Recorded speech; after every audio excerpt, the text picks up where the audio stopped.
नमस्कार, जय श्रीराम मंडळी. आपल्याला भारतीय तत्त्वज्ञान, सनातन वैदिक हिंदू धर्माचं तत्त्वज्ञान सर्वाभूती परमेश्वर बघण्याची शिकवण देत असतं. ते आपल्याला तत्त्वज्ञान सांगतं की तुम्ही सर्वाठायी भगवंताची अनुभूती घ्या, सर्व ठिकाणी देवाला बघा. या जगामध्ये अशी कुठलीही गोष्ट नाही आहे, वस्तू नाही आहे, ज्या ठिकाणी भगवान व्याप्त नाही आहे, ईश्वर तत्त्व व्याप्त नाही आहे. म्हणून तर आपल्या भारताच्या इतिहासात जे थोर ऋषीमुनी होऊन गेले त्यांनी ईश्वराची व्याप्ती सांगताना असं वर्णन केले, आ ब्रह्मस्तंभ पर्यंतम. हा ईश्वर जो आहे, हे ईश्वर तत्व जे आहे ते ब्रह्मदेवापासून ते लहानशा गवताच्या काडीपर्यंत सर्व ठिकाणी व्याप्त आहे. म्हणून तर संत महात्मे काय म्हणतात, विठ्ठल जळीस्थळी भरला, रीता ठाव नाही उरला.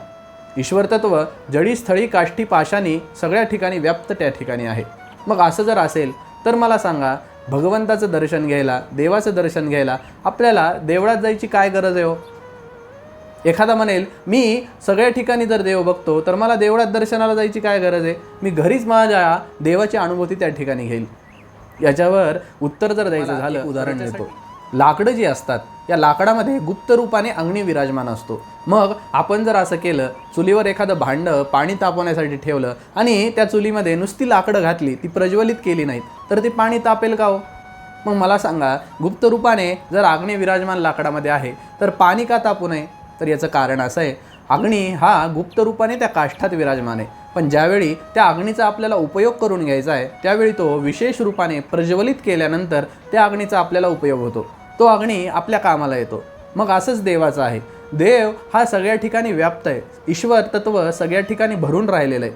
पण असं जरी असलं तरी या देवाची, ईश्वर तत्वाची ज्यावेळी आपल्याला विशेष अनुभूती घ्यायची असेल ना, त्यावेळी त्याची विशेष अनुभूती घ्यायला आपल्याला मंदिरातच दर्शनाला जावं लागतं.